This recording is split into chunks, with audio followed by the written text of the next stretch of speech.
quem não me conhece, me chamo José Cássio, eu sou o responsável comercial pela área de cibersegurança da IB Tecnologia.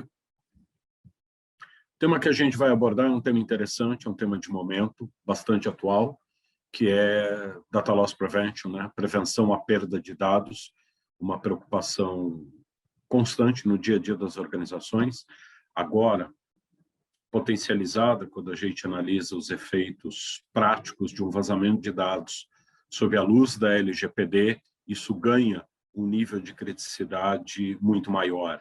Então, requer atenção, requer zelo por parte dos profissionais de cibersegurança, quer dizer, mais uma situação colocada na caixa do pessoal de cyber, que já tem bastante coisa, né?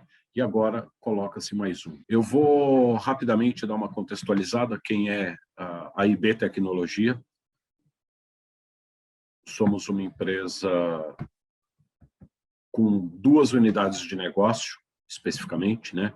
Uma delas voltada para a área de segurança eletrônica, automação predial, e a área de segurança da informação, que é a vertical onde eu estou situado e respondo pelos projetos e iniciativas comerciais. Temos 21 anos de mercado, recém-completados há cerca de pouco mais de 3 semanas, né?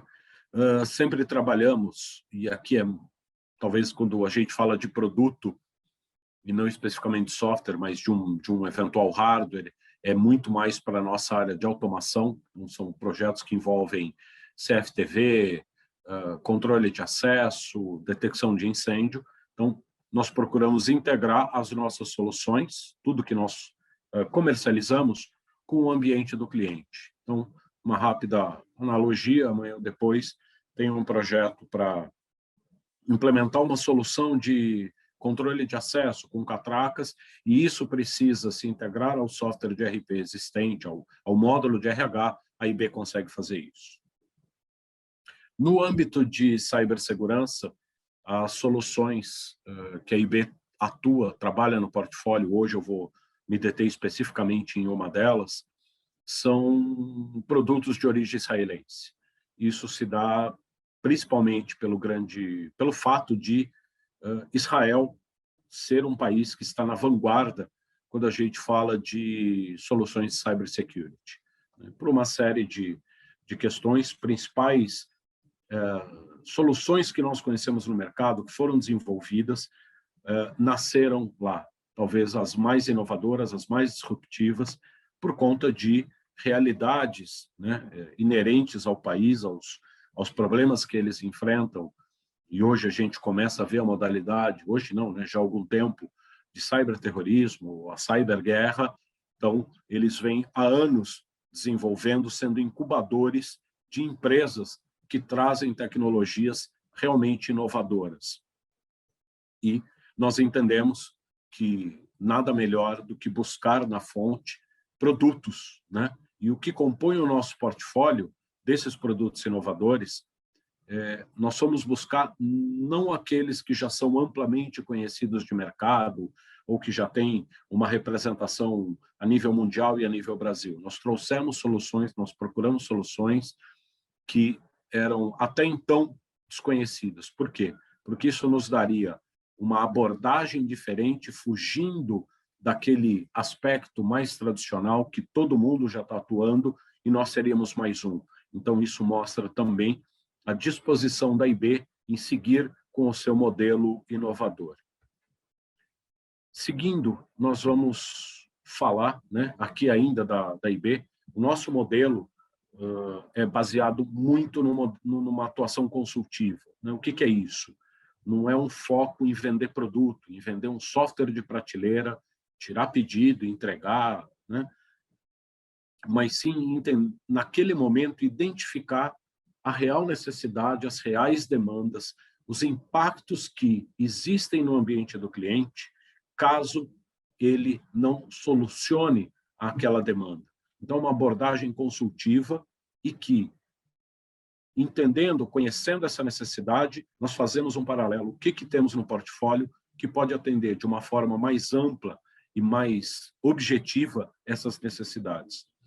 Um outro ponto importante, isso faz parte da nossa cultura, que é o QPC, qualidade, prazo e custo, é que todos os projetos, e aqui independente de unidade de negócios, nós temos um time de profissionais no PMO que fazem o acompanhamento detalhado. A partir do momento que nós demos o start na implementação, aberto um acompanhamento pelo PMO, que vai garantir a execução dentro do prazo, com os aspectos de qualidade que para nós são fundamentais e, naturalmente, respeitando os custos que foram previamente tratados com o cliente.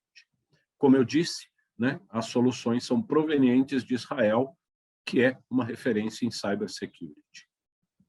Falando do tema especificamente, vazamento de dados. Aqui eu trouxe alguns recortes para ilustrar, né? Então, numa matéria que saiu na Você SA, vazamentos de dados aumentaram 493% no Brasil. Dado estarrecedor, né?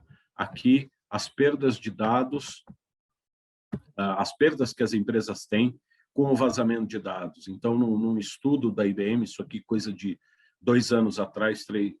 4 anos atrás, a IBM identificou que os custos de violação de dados, e aquela época, olhando o Brasil, ele passou de 4,72 milhões, ele chegou a 4,72, quando antes era 4,3 milhões. E hoje, se nós analisarmos e atualizarmos os valores, os impactos de uma perda de dados, o vazamento de dados numa organização, ele é muito maior, né? Aqui, outra matéria, que o Brasil é o país mais propenso a sofrer vazamento de dados em todo o mundo, seja por N motivos, falta de adoção de políticas de compliance, falta de uma multiplicação do conceito do quanto é importante prevenir a perda de dados. E aqui, assim, a palavra-chave é prevenção, é se antecipar, fazer o que é possível e também perder a mística de, não, vou deixar 100% impenetrável, não vai acontecer. Isso é, assim, é uma busca que não tem fim, e você não vai chegar. Vai gastar muito dinheiro e o ambiente, nenhum deles será 100% impenetrável. Mas você pode, sim, tomar medidas preventivas que muitas vezes são mais eficazes do que buscar o mundo dourado, né? O universo perfeito no que diz respeito à proteção. Então, é bastante importante a gente ter em mente que o que dita uma ótima política de segurança é prevenção, seja ele em qual aspecto for, né? Olhando, e quando a gente aborda a segurança da informação, é muito comum entender ou perceber dos nossos clientes uma grande preocupação com a proteção externa, né? Então, ele fecha muro, levanta, põe cerca, câmera, olha para fora e tá certo, não tenha dúvida, muitas ameaças vêm de fora e esquece de olhar para dentro de casa. E aí, quando se dá conta, a ameaça já está lá dentro. Ela entrou por um pendrive que foi colocado de um parceiro que foi prestar um serviço na empresa para atualizar um software e, descuidado, não foi nem mal intencionado, estava contaminado. Um funcionário, assim, olhando ainda do ponto de vista que não há má intenção, copiou um arquivo porque ia ter que trabalhar em casa à noite, tinha que finalizar aquele job e ele perdeu o pendrive. As informações que estavam lá dentro, assim, no frigir dos ovos, se aqueles dados caírem em conhecimento público, não importa quem foi, quem perdeu, quem deixou, são os dados. É a reputação da empresa que vai ser exposta dizendo tal empresa teve seus dados vazados por um descuido. Então, é muito importante olhar para fora. É um olho para fora e um olho para dentro, sempre com o aspecto de prevenção.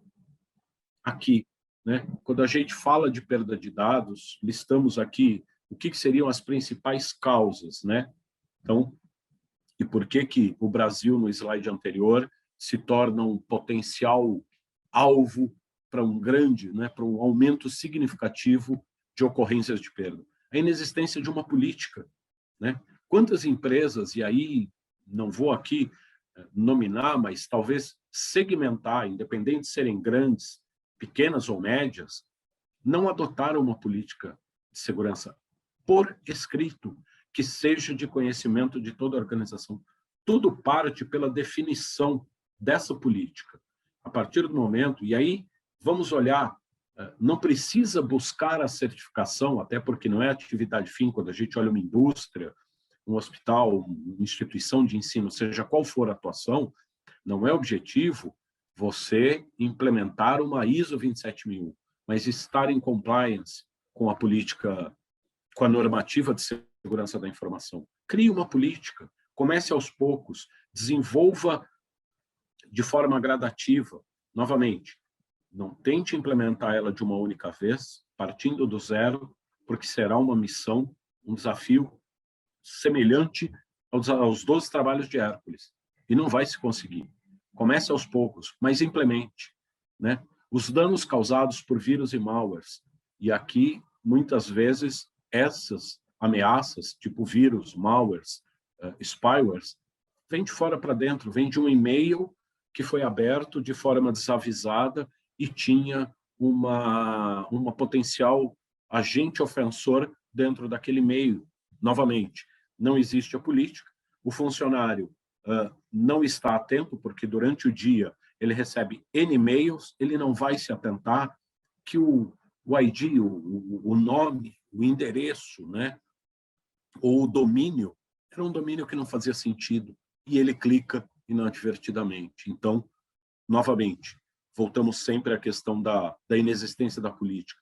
O desconhecimento de ameaça interna, porque a partir do momento que eu não estou olhando para dentro, talvez eu sequer tenha a percepção do que está acontecendo dentro de casa, que potenciais ameaças. Por exemplo, um patch de correção que um usuário não tenha baixado, e pode ser num aplicativo do Office, e ele não baixou. A TI não tem, por exemplo, a prática de executar isso do servidor e pronto, baixar automaticamente em todas as workstations os patches de segurança. Se um usuário não atentou para isso, ou seja, porque ele não está conectado no ambiente, ele estava trabalhando remoto, foi o suficiente para que a ameaça identificasse uma brecha e dali ele explorasse todos os pontos. Problemas de energia, e aqui eu não falo só de vazamento, eu estou falando da perda de dados. Uma situação em que há um blackout para o servidor e há uma perda do índice num banco de dados, adeus. Aí olhamos também para outro item que costuma ser considerado numa política de informação, rotinas de backup, né? Backup muitas vezes está desatualizado, ou é feito o backup das duas formas, o backup full, depois o incremental, mas não existe uma rotina de teste. Quanto tempo eu demoro para restaurar esse backup? Então, às vezes, quando a gente fala, faça backup, aqui eu estou ampliando um pouco mais, já estou olhando quase que um disaster recovery, mas tudo num certo modelo ou num certo momento vai ter a ver com a perda de dados. Quanto custaria ou qual o impacto que vai ter no ambiente, não necessariamente financeiro, às vezes até operacional, de se recuperar de um blackout, de um apagão, e não conseguir acessar os dados, né? Falha humana. Falha humana é o item que talvez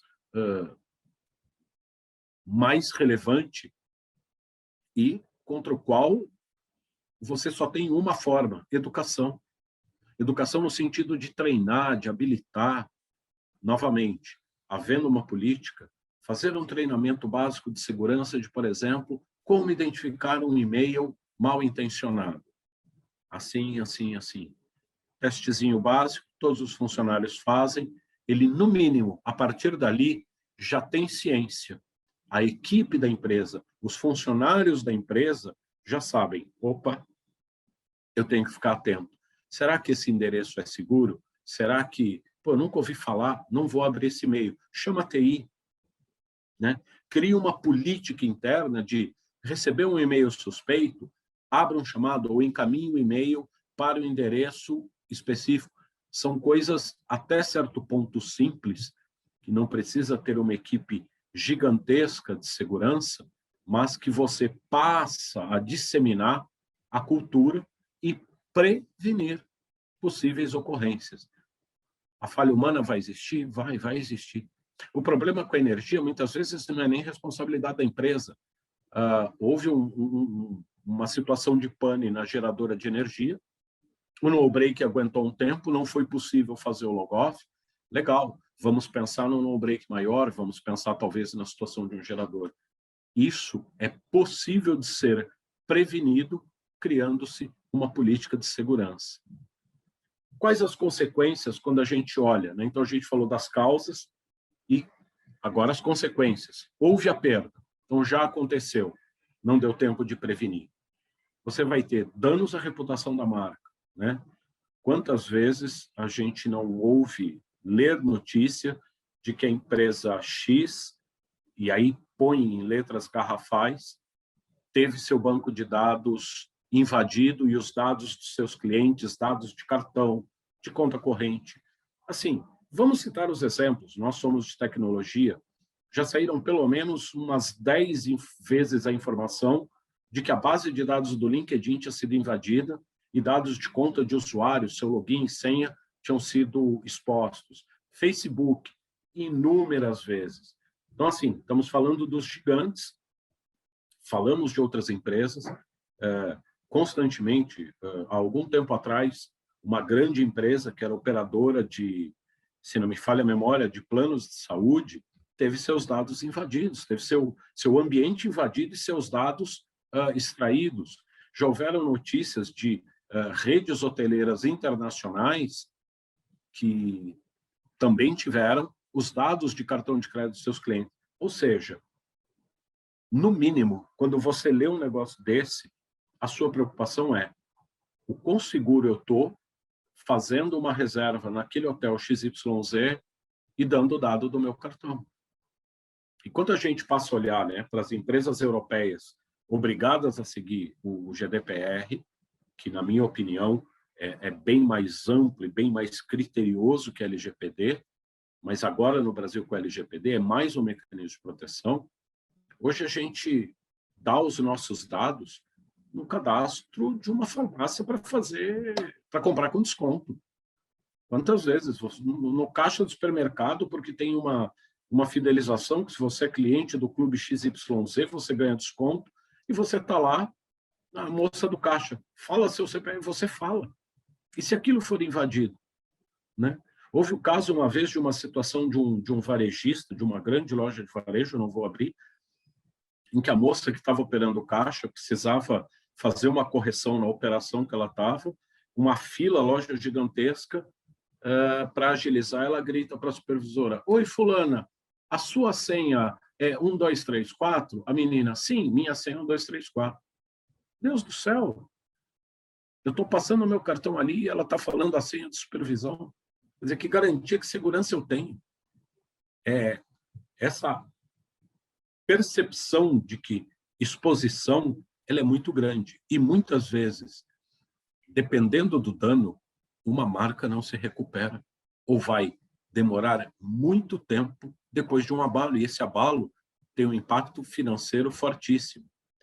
Outra consequência, a propriedade intelectual, que não tenham sido roubados dados de cartão, dados financeiros, de login, mas se a pessoa, e aqui eu vou olhar uma ameaça interna de perda de dados quando um funcionário insatisfeito copia arquivos de desenvolvimento de produto. Aquilo é a inteligência do negócio, é o diferencial competitivo. Porque não há uma política, porque não houve uma prevenção, o funcionário foi lá e saiu com os dados, levou para a concorrência, acabou o diferencial competitivo. Né? A propriedade intelectual ela não tem preço. Assim, novamente, vou processar o cara por ter copiado, por ter obtido o dado ilegalmente. Ok, é uma briga que vai se arrastar, a empresa que foi prejudicada e que o outro já está no mercado com aquele produto, né? O cybervandalismo, né, que aqui em outra medida seria alguém foi, roubou os dados, entrou na organização, copiou lá as informações e começa a causar danos à imagem daquela pessoa. Por quê? Porque sabe quem é, sabe quais redes sociais ele frequenta e faz isso por pura, enfim, uma motivação que seja pessoal, novamente, uma pessoa insatisfeita. E, consequentemente, a gente vai chegar no bolso.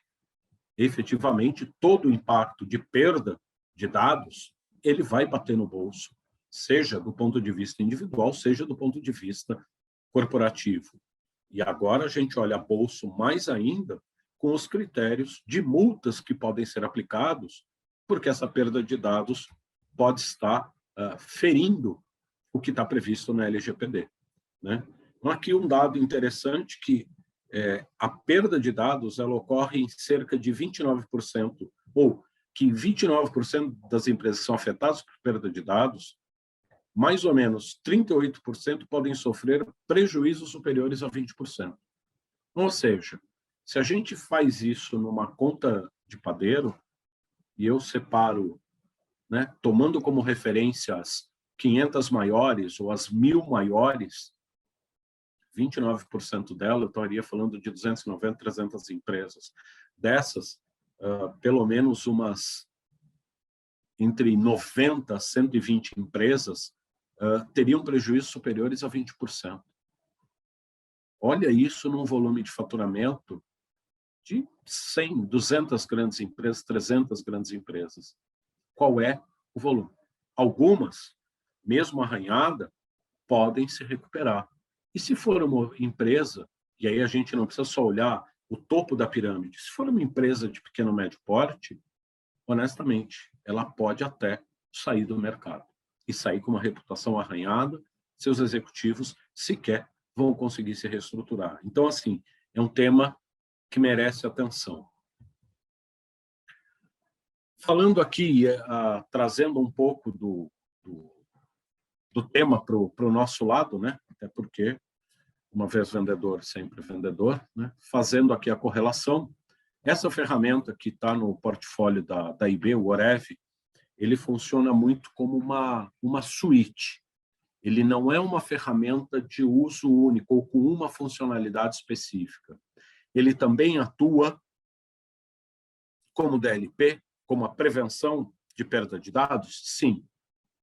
Mas ele tem funcionalidades para funcionar como um CIEM, na correlação de eventos.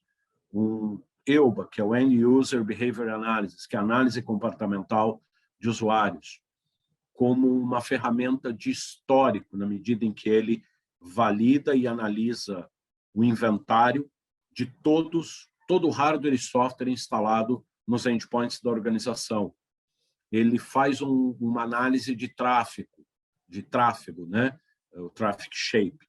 Ele entende como está o comportamento. Ele olha comportamentos suspeitos de ameaças, né? De potenciais processos que podem ser identificados como ameaças e, conectado com uma base muito grande chamada VirusTotal, ele te identifica, pode ter passado pelo seu antivírus, e aquilo ser identificado por um portal que tem hoje mais de 70 fabricantes, para o seu antivírus pode não ser detectado, para a base do VirusTotal pode aparecer. Então, assim, ele é uma ferramenta completa. Hoje, eu vou abordar as funcionalidades do Orev no que diz respeito à prevenção à perda de dados, aos recursos de DLP que ele tem. Então, aqui, a gente fazendo uma rápida análise, hoje eu tenho dados, né? Aqui é onde estão os dados da minha empresa. Eles podem estar numa base de dados tradicional, eles estão no e-mail, através de um Exchange Server. Eu tenho serviços externos, como provedores, contabilidade. Eu tenho dados que estão trafegando pela intranet, aplicações de redes sociais, documentos que estão salvos lá dentro, mídias portáteis, o mapa da organização, ou seja, a informação está em todos os lugares e não necessariamente só dentro da empresa.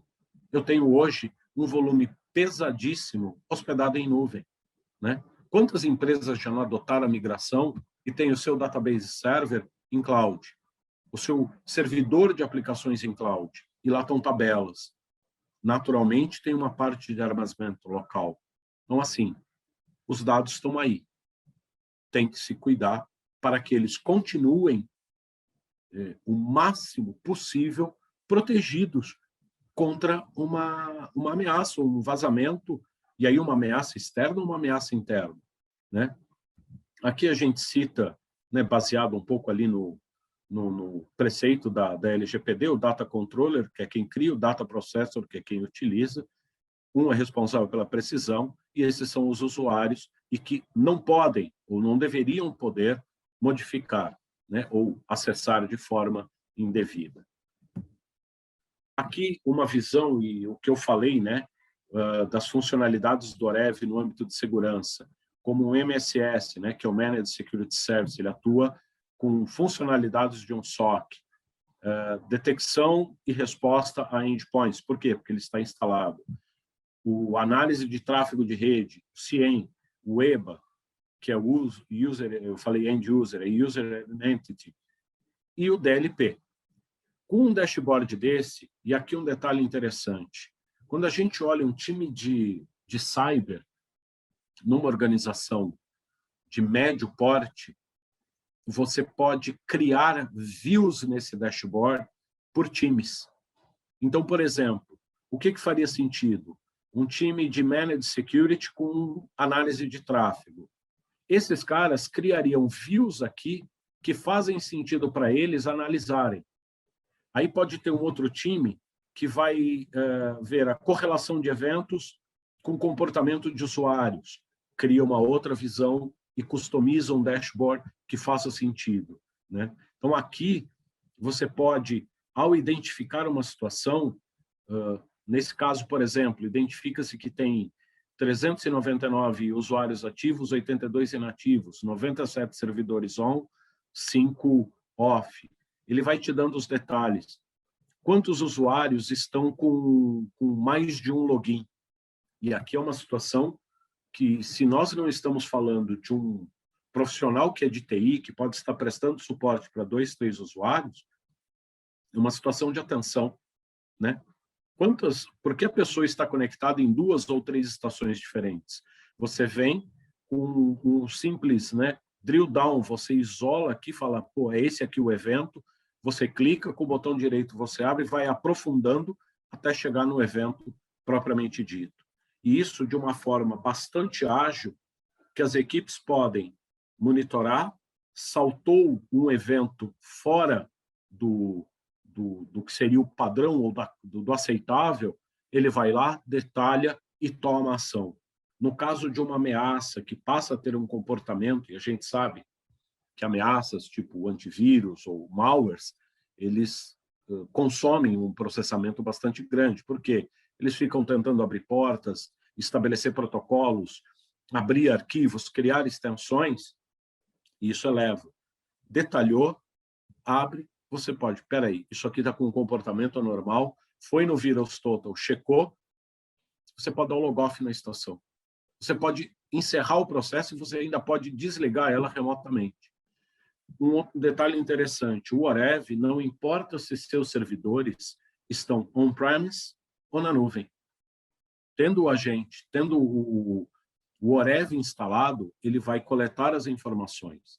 Seus usuários podem estar no ambiente interno da organização ou no ambiente remoto, neste modelo de home office que muitas empresas adotaram. Então, eles não precisam estar fisicamente.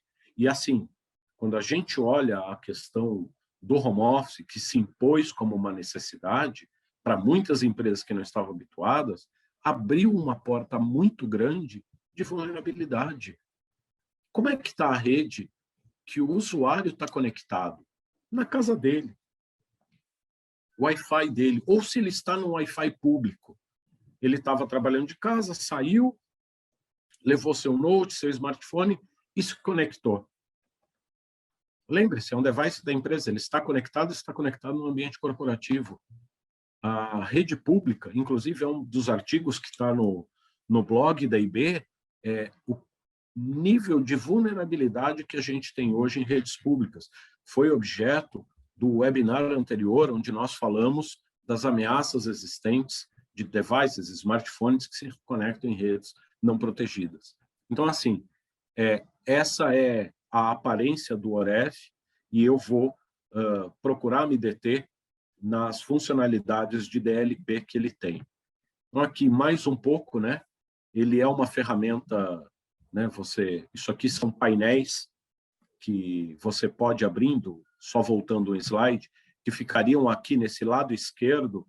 Essa é uma visão ampliada dos painéis, onde você pode ter acesso a arquivos de mídia, você pode ter acesso à primeira detecção de USB. O seu usuário, ele conectou um USB, o OREV vai te alertar.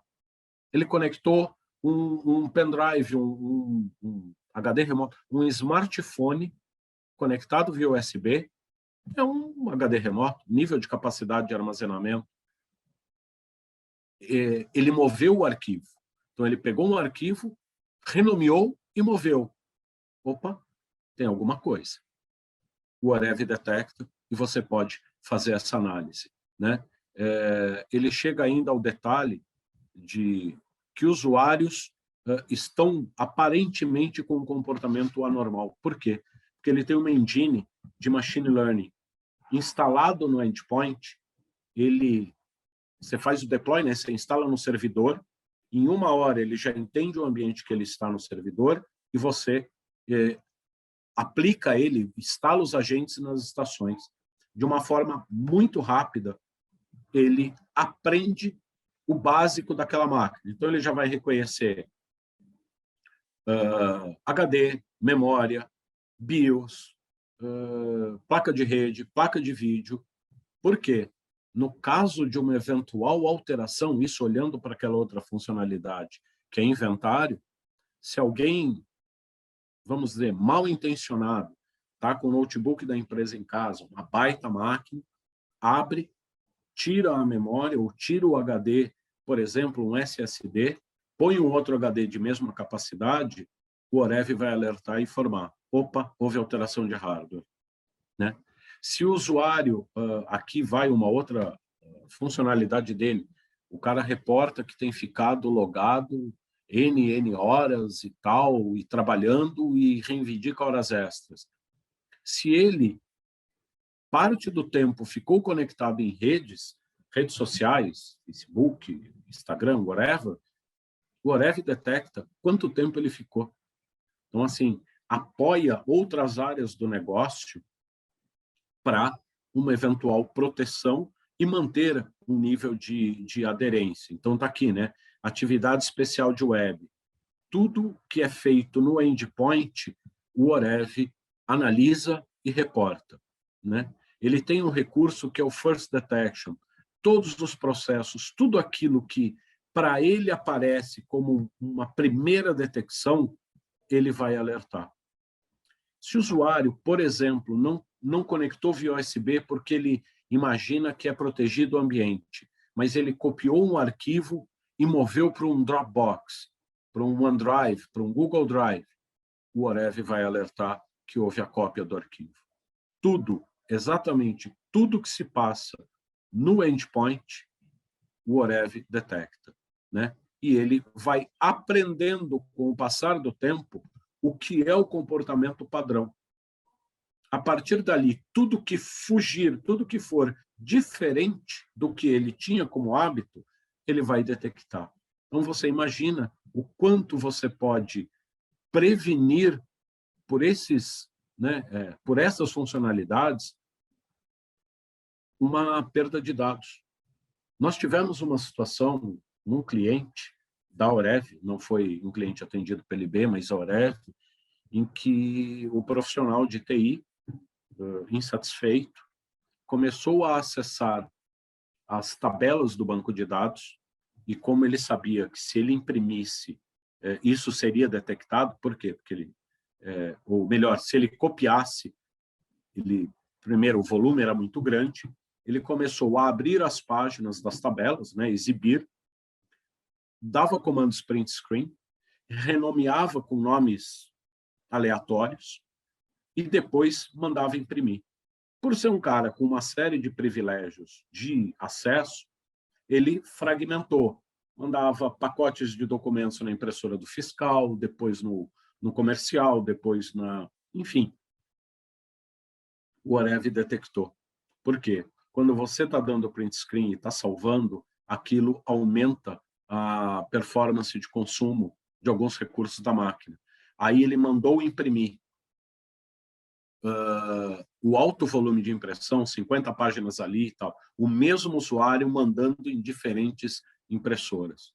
E ele foi pego. Era uma tentativa de vazamento de dados, copiar as tabelas do database para algum uso. Então, o Orev, ele meio que, como um dedo duro, ele vai achar, identificar o que acontece e apontar para que ações sejam, muitas vezes, tomadas, se possível, de forma antecipada para prevenir.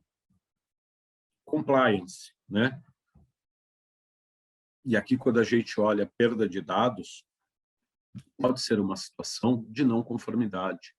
Baixar um software que não é padrão da organização de forma inadvertida pode colocar a empresa em risco de compliance. Então, é muito importante. E, novamente, com aquela funcionalidade de inventário, o Orev detecta e alerta que um novo software, um novo hardware foi instalado em um endpoint, né? E entra aqui na análise de licenciamento. E aqui eu disse, ele pode apoiar. Muitas vezes as organizações elas não precisam fazer a sua certificação para a ISO 27001 ou a 701, que é a específica da LGPD. Mas ele pode ser um guia na implementação daquilo que eu falei no início, que é a política de segurança da informação, ou até o plano diretor de TI. Por quê? Porque a partir do que se percebeu e do que as instruções normativas indicam, você consegue criar uma política. E ela não precisa ser extensa, não precisa ser complexa. Ela pode ser básica, mas tem que ter algo. Por quê? Porque o usuário vai aprender, vai ser treinado e, no mínimo, vai ter o conhecimento do nível de exposição que ele pode colocar a si e à organização que ele trabalha. Aqui um modelo, né, de como que o Orev, né, então, se conecta. A gente tem o servidor Orev, e aí ele vai identificar possíveis vazamentos, atividade de usuário, processos, né, como é que isso vai estar nas workstations, nos servidores, os devices de rede. Eu não instalo um agente nos devices de rede, mas toda interação que um endpoint tem com um device que está conectado em rede, o Orev capta, né? Então, ele faz um aprendizado profundo, coletando dados e informações. Ele tem o machine learning e, para correlacionar eventos, vai fazer alertas e apontar as anomalias.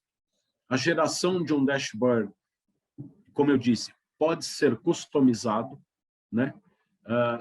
Arquivos e uma análise forense. O Orev pode ser usado como uma ferramenta de auditoria. Teve uma outra situação que o cliente tinha um provedor, um prestador de serviço de outsourcing de impressão, algo bastante comum.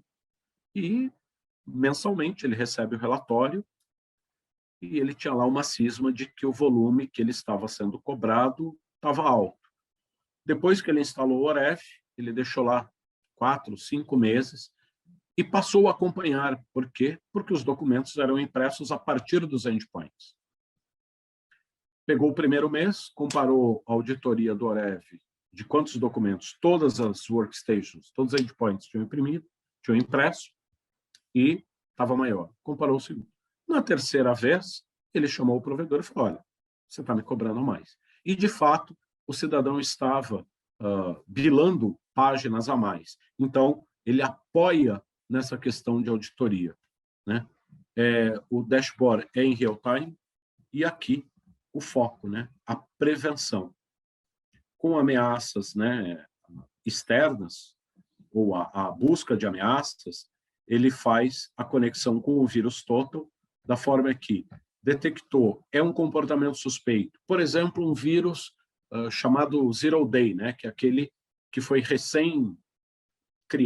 Muitas vezes os antivírus tradicionais não estão atualizados, mas você conectar com uma base que há 70 diferentes fabricantes, é provável que em um deles ou dois identifique. E você pode conter o processo antes que os estragos assumam grandes proporções. Aqui um pouco mais da visualização do OREV, né? Olhando as diferentes funcionalidades que eu falei que ele pode ter, né? Desde novos softwares, auditorias de conta, né? Quando que uma sessão começou, quantas falhas de login houveram, quantos logins paralelos, o que foi trabalhado em hora não convencional, né? As atividades né, especiais ou de redes sociais, a rede, né? Quantos erros eu tive, por exemplo, no adaptador TCP de DNS, se um cabo foi desconectado, por exemplo, do servidor. O que levaria alguém a desconectar um cabo? Né? Provavelmente para tirar esse servidor de visibilidade da rede e fazer um acesso indevido. O OREV vai alertar dessa forma também. Muito importante, ele é uma ferramenta que te dá análise em tempo real. Então, ele permite que você investigue com base no histórico e correlacionar com eventos importantes, e aí entra naquele módulo que nós chamamos de análise forense. Então, você tem o agora e você tem todo um histórico. O OREV conta hoje com mais de 100 modelos de relatórios pré-definidos, pré-formatados, que te dá uma gama para o gestor de cibersegurança muito grande para compartilhar com outras áreas de negócio. E assim, respaldar a atuação. Né? Poxa, mas por que está olhando? Não necessariamente todas as ações elas serão mal intencionadas, mas não significa que, por não ser mal intencionada, ela não possa causar um dano no ambiente.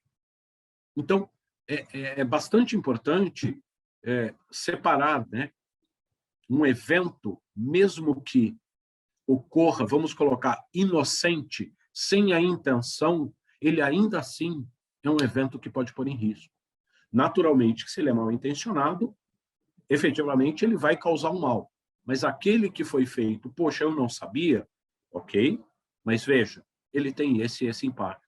Então, isso contribui de uma forma muito significativa para apoiar as iniciativas de se restringir e manter o ambiente da organização cada vez mais prevenido, tanto para o que vem de fora quanto o que vem de dentro. Desculpe se despejei uma quantidade muito grande de informações para vocês. Vou deixar aberto aqui, se vocês tiverem alguma pergunta, alguma observação para fazer, fiquem à vontade, usem o chat, a gente pode interagir e trocar informações. Não sei se na percepção de vocês fez sentido, né? Não só a ferramenta em si, né? Esquece agora o lado comercial, não é o Zé Vendedor, mas aqui alertar a importância da atenção à prevenção de dados, né? O quanto ela talvez pouco percebida, pouco, né, dada pouca importância pelas organizações, mas que pode causar um impacto muito, muito significativo no ambiente. Olá, Cássio, boa noite. Teste de áudio. Olá, Charles. Perfeito, te ouvindo. Boa noite, Odicimar. Agora sim. Diga, você perguntou se ele tem uma versão cloud.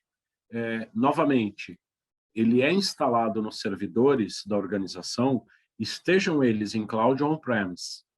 Ele é um software que ele roda no endpoint.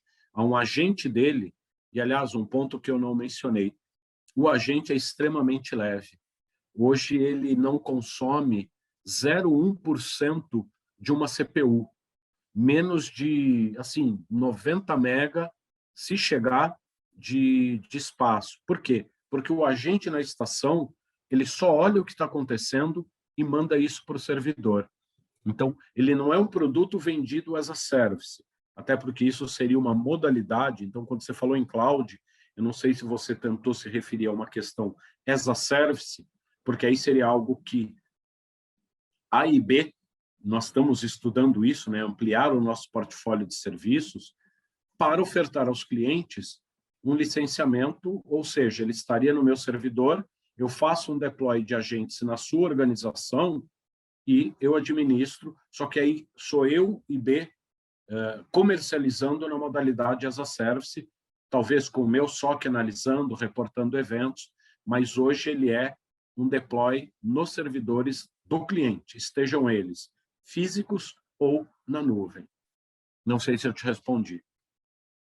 Era essa mesma dúvida, Cássio. Obrigado.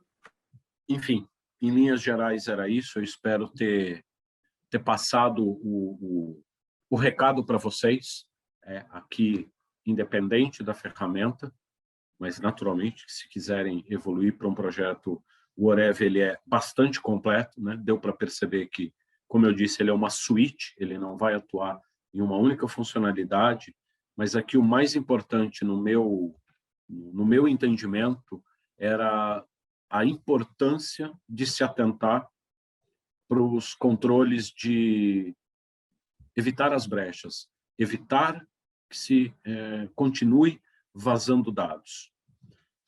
Charles, essa questão ele funciona hoje, na versão que ele está agora, somente para Windows. A Orev, o fabricante, inclusive o CEO deles, mora no Brasil, ele tem feito adaptações para versões Linux. O problema do Linux é que existem diferentes distribuições. E aí, para cada uma delas, ele tem que, enquanto fabricante, solicitar acessos distintos, porque o que se faz para uma não necessariamente vai validar para outra. Então, está em fase de teste, homologar para, talvez, as principais distribuições, Red Hat, SUSE, enfim, os mais conhecidos e que tenham uma marca por trás. Porque quando você fala da distribuição free, você não tem a quem recorrer para pedir, olha, eu preciso de acesso a essa DLL, ou preciso conectar, desenvolver essa API. Então, está em fase para o ambiente Linux e para ambiente Android, para que a gente possa também monitorar os smartphones Androids. Não consigo te precisar hoje se esse release acontece esse ano e tal. Por quê? Porque o time da Orev, nesse momento, está muito focado em ampliar a sua base de clientes, né?